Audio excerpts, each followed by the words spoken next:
Hello friends, welcome to my channel Botanical Studies. Today we will discuss about photosynthesis in plants. In the first part of photosynthesis video, you studied the introduction of photosynthesis, photosynthetic pigments, nature of light and photosystems. Now, in the second part of photosynthesis video, you will study mechanism of photosynthesis, light reaction. Mechanism of photosynthesis. Photosynthesis is an oxidation reduction process in which water is oxidized and carbon dioxide is reduced to carbohydrate. Blackmans in 1905 pointed out that the process of photosynthesis consists of two phases. First, light reaction or light phase or light dependent phase or photochemical phase. Second, dark reaction or dark phase or light independent phase or biochemical phase. During light reaction, oxygen is evolved and assimilatory power ATP and NADPH2 are formed. And during dark reaction, that assimilatory power is utilized to synthesize glucose. Functional relationship between light and dark reactions. During photosynthesis, water is oxidized and carbon dioxide is reduced. Photosynthesis consists of a combination of light requiring reactions, that is light reactions, and not light requiring reactions, that is dark reactions. The light reactions depends upon light, in which radiant energy is converted into chemical energy. The dark reactions do not depend upon light for the incorporation of carbon dioxide into organic materials, that is carbohydrate. According to Arnon, the functional relationship between the light and dark reaction can be established by examining the requirement of dark reactions. The dark reaction comprises a complex cycle of enzyme-mediated reactions which catalyzes the reduction of carbon dioxide to sugar. This cycle requires reducing power in the form of reduced NADP and chemical energy in the form of ATP, which are produced by the light reactions. Light reactions is also called as photochemical phase. Light reaction or photochemical reactions takes place in thylakoid membrane or granum, and it is completely depends upon light.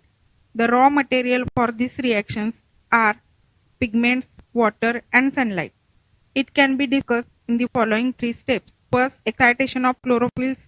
Second, photolysis of water. Third, photophosphorylation. First step of light reaction is excitation of chlorophyll molecules. In the first step of light reaction, when the photosystem first and photosystem second receives quantum of light, then it becomes excited and releases the electrons. In the second step of light reaction, photolysis of water and oxygen evolution takes place. Before 1930, it was thought that the oxygen released during photosynthesis comes from carbon dioxide. But the first time when Neil discovered that the source of oxygen evolution is water, not from carbon dioxide. In his experiment, Neil used green sulfur bacteria which do not release oxygen during photosynthesis. They release sulfur. These bacteria requires hydrogen sulfide in place of water. The idea of Van Neil was supported by Robert Hill. Hill observed that the chloroplast extracted from the leaves of Stellaria and Lamium, when suspended in a test tube containing suitable electron acceptors like potassium ferroxylate and potassium ferricyanide, oxygen evolution took place due to photochemical splitting of water. The splitting of water during photosynthesis is called as photolysis of water. Manganese, calcium and chlorine ions play important role in the photolysis of water. Light reaction is also known as Hill reaction. Oxygen is evolved in this process. To release one molecule of oxygen, two molecules of water are required. Photosystem second includes a water splitting enzymes that catalyzes the breakdown of water. The hydrogen ions combines with electrons from photosystem 1 and the carrier molecule NADP forms reduced NADP. Then the reduced NADP passes to the dark reaction for the synthesis of carbohydrates. Third step of light reaction is photophosphorylation. Photophosphorylation is defined as the synthesis of ATP from ADP and inorganic phosphate in presence of light in chloroplast. It was discovered by Arnon in 1954. There are two types of photophosphorylation. First, cyclic photophosphorylation, and second, non-cyclic photophosphorylation. Cyclic photophosphorylation. It is the process of photophosphorylation in which an electron expelled by an excited photosystem first and it is returned back towards it after passing through a series of electron carriers. It occurs under a conditions of low light intensity, wavelength longer than 680 nanometer, and when carbon dioxide fixation is inhibited. Cyclic photophosphorylation is performed by photosystem first only.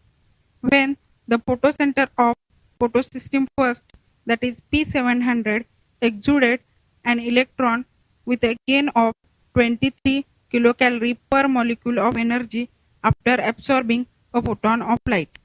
After losing an electron, the photocenter becomes oxidized. The expelled electron passes through a series of carriers including iron sulfide, ferridoxine, cytochrome B-F complex, and plastocyanin before returning to photocenters. While passing between ferridoxine and cytochrome B6 and in between the cytochrome B6 and cytochrome F, the electron loses sufficient energy to form ATP from ADP and inorganic phosphate. Non-cyclic photophosphorylation, it is also known as Z-scheme. It is the normal process of photophosphorylation in which the electron expelled by the excited photosystem do not return back towards it. Non-cyclic photophosphorylation is carried out in collaboration with both the photosystem first and second. The electron released during photolysis of water is picked up by reaction centers of photosystem second called P680. Electrons are also exuded out when the reaction center absorbs light energy. Then these exuded electron passes through a series of electron carriers via pheophytin, plastoquinone, cytochrome B6F complex, and plastocyanin. While passing over cytochrome B6F complex and plastocyanin, the electron loses sufficient energy for the synthesis of ATP. Then the electron is handed over to reaction center P700 of photosystem 1 by plastocyanin. P700 exudes the electron after absorbing light energy. The exuded electron passes through FRS ferridoxine and NADP reductase, which combines it with NADP to form NADPH2. ATP synthesis is not direct. The energy released by electron is actually used for pumping of hydrogen ions across the thylakoid membrane. It creates a photon gradient. This gradient triggers the coupling factor to synthesize ATP from ADP and inorganic phosphate. Let us study the difference between cyclic and non-cyclic photophosphorylation. In cyclic photophosphorylation, electron moves in a circular pattern, while in non-cyclic photophosphorylation, electron movement is non-cyclic. Cyclic photophosphorylation involves only photosystem 1, while non-cyclic photophosphorylation involves both photosystem 1 and photosystem 2. In cyclic photophosphorylation, electron first expelled from reaction center of PS1, that is P700, while in non-cyclic photophosphorylation, electron first expelled from reaction center of PS2, that is P680. In cyclic photophosphorylation, P700 is the first electron donor and the final electron acceptor, while in non-cyclic photophosphorylation, P680 is the first electron donor and NADP is the final electron acceptor. In cyclic photophosphorylation, photolysis of water do not occur, so oxygen is not evolved, while in non-cyclic photophosphorylation, photolysis of water occurs, so oxygen is evolved. Cyclic photophosphorylation synthesizes only ATP, while non-cyclic photophosphorylation synthesizes ATP and NADPH2. Chemoosmotic hypothesis: how actually ATP is synthesized in the chloroplast. The chemoosmotic hypothesis has been put forward by Peter Mitchell in 1961 to explain the mechanism of ATP synthesized in the chloroplast. It is just like respiration. In photosynthesis also, ATP synthesis linked to the development of proton gradients across the membrane. But here the membrane is of thylakoid. There is one difference in between respiration and photosynthesis. Here the proton accumulation is towards the inside of the membrane, that is lumen. In respiration, proton accumulates in the intermembrane space of the mitochondria when the electron moves through electron transport system. Let us understand how the proton gradient is developed across the membrane. These are the some steps for the development of proton gradients. First, splitting of water molecules takes place in the inner side of the membrane. The proton or hydrogen ions that are produced by splitting of water accumulate within the lumen of the thylakoid.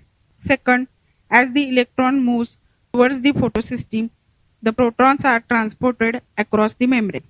This happens because the primary acceptor of electron, which is located towards the inner side of the membrane, transfers its electron not to an electron carrier but to an hydrogen carrier. Hence, this molecule removes a proton from the stroma while transporting an electron. When this molecule passes on its electron to the electron carrier on the inner side of the membrane, the proton is released into the inner side or the lumen side of the thylakoid membrane. Third, the NADP reductase enzyme is located on the stroma side of the membrane along with the electron that comes from the acceptor of electrons of PS1. Protons are necessary for the reduction of NADP to NADPH2. These protons are also removed from the stroma. Hence, within the chloroplast, proton in the stroma decreases in number, while in the lumen there is an accumulation of protons. This creates a proton gradient across the thylakoid membrane, as well as measurable decreases in the pH of the lumen. This proton gradient is important because breakdown of this gradient leads to release of energy. The gradient is broken down due to movement of proton across the membrane to the stroma through the transmembrane channel of the F0 of the ATPase. The ATPase enzyme consists of two parts. One called F0 is embedded in the membrane and forms the transmembrane channel that carries out facilitated diffusion of protons across the membrane. The other portion is called F1 and protrudes on its outer surface of the thylakoid membrane on the side of that faces the stroma. The breakdown of gradient provides enough energy to cause a conformational change in the F1 particle of the ATP, which makes the enzyme synthesis several molecules of energy packed ATP. Chemoosmosis requires a membrane, a proton pump, a proton gradient, and ATPase. Energy is used to pump proton across the membrane to create a gradient or high concentration of protons within the thylakoid lumen. ATPase has a channel that allows diffusion of protons back across the membrane. This releases enough energy to activate ATPase enzyme that catalyzes the formation of ATP along with the NADPH produced by the movement of electrons. The ATP will be used immediately in the biosynthesis reaction taking place in the stroma, responsible for fixing of carbon dioxide and synthesis of sugars. Where the ATP and NADPH used, we have seen that the products of light reactions are ATP, NADPH, and oxygen. Out of that, oxygen diffuses out of the chloroplast, while ATP and NADPH are used to drive the processes leading to the synthesis of sugars. This is the biosynthetic phase or dark reaction of the photosynthesis. These processes do not directly depend upon the presence of light, but it is depends upon the product of light reaction, that is ATP and NADPH2, beside carbon dioxide and water. Immediately after light becomes unavailable, the biosynthetic process continues for some time and then stops. After that, when the light is made available, the synthesis starts again. This is all about mechanism of photosynthesis light reaction. In the next video, photosynthesis part 3, we will discuss about mechanism of photosynthesis dark reaction. Thank you for watching this video.